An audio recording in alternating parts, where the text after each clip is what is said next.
तो चलिए आज ब्रिटिश ईस्ट इंडिया कंपनी की जो शुरुआती कहानी है उसकी थोड़ी परतों को खोलते हैं। हमारे पास कुछ ऐतिहासिक दस्तावेज और लेख हैं जिनसे पता लगता है कि ये सब शुरू कैसे हुआ और उनका असल मकसद क्या था शुरू में। कोशिश रहेगी कि इन स्रोतों से कुछ खास बातें निकालें आज। ठीक है, तो कहानी शुरू होती है 31 दिसंबर 1600 से। हाँ, स्रोत यही बताते हैं कि इसी दिन the governor and company of merchants of London trading into the east Indies. बाप रे, कितना लंबा नाम था। हाँ हाँ हाँ बिल्कुल, जिससे हम आमतौर पर ब्रिटिश ईस्ट इंडिया कंपनी कहते हैं, उसकी स्थापना हुई थी।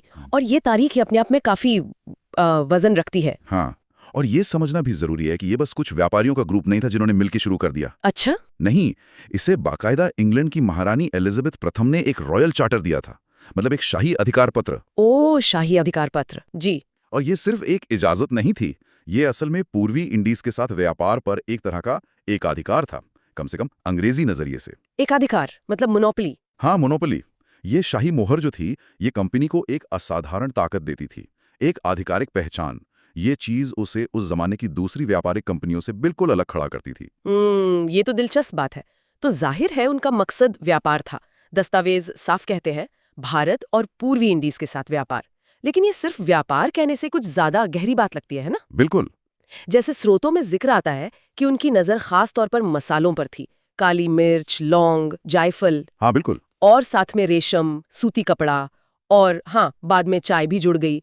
इन चीजों की उस वक्त यूरोप में भयंकर मांग थी। भयंकर मांग, सही कहा आपने। और ये सिर्फ कोई शौक की चीजें नहीं थी।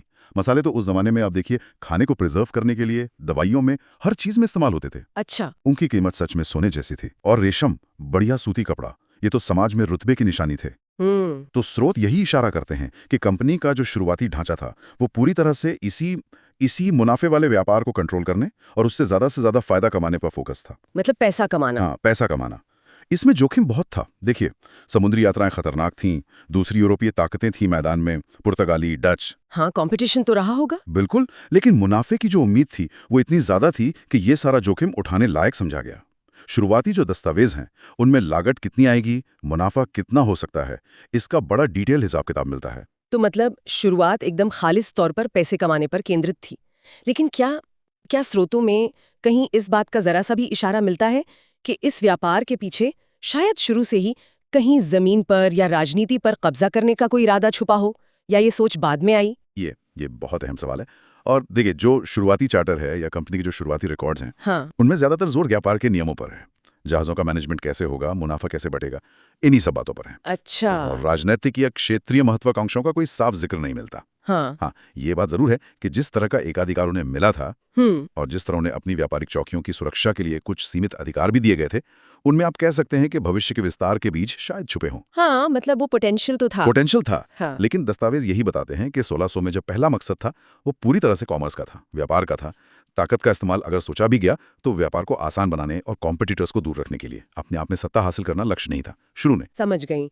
तो अगर हम इसे समेटें तो कह सकते हैं कि 1600 में महारानी के आशीर्वाद से एक कंपनी बनी जिसका घोषित लक्ष्य और शायद शुरुआती असल लक्ष्य भी पूरब के मसालों, कपड़ों और दूसरी महंगी चीजों का व्यापार करके पैसा कमाना था। बिल्कुल। शुरुआत आप कहिए एक प्योरली कमर्शियल वेंचर के तौर पर हुई, जिसमें रिस्क भी था और रिवॉर्ड भी जबरदस्त था। हाँ, बिल्कुल सही। और अगर हम इसे थोड़ा बड़े कैनवस पर देखें तो ये सोचना बड़ा दिलचस्प है कि कैसे एक संस्था जो सिर्फ व्यापार के लिए बनी थी, वो धीरे धीरे दुनिया की सबसे ताकतवर मल्टीनेशनल कॉर्पोरेशंस में से एक बन गई, जिसने साम्राज्यों की किस्मत तय की। सही बात है। इसका जो शुरुआती रूप था, जैसे इन दस्तावेजों से पता चलता है, वो इसके बाद के भयानक विस्तार से बहुत ही अलग था। और ये हमें सोचने पर मजबूर करता है, और शायद हमारे सुनने वालों के लिए भी ये एक सोचने की बात हो सकती है। हाँ, मतलब कि क्या सिर्फ व्यापार पर ये जो शुरुआती फोकस था, क्या इसी ने अनजाने में कंपनी और भारतीय उपमहाद्वीप के लोगों के बीच की शुरुआती बातचीत और धारणाओं को इस तरह से शक्ल दी, जिसने बाद में राजनीतिक और क्षेत्रीय झगड़ों के लिए जमीन तैयार कर दी?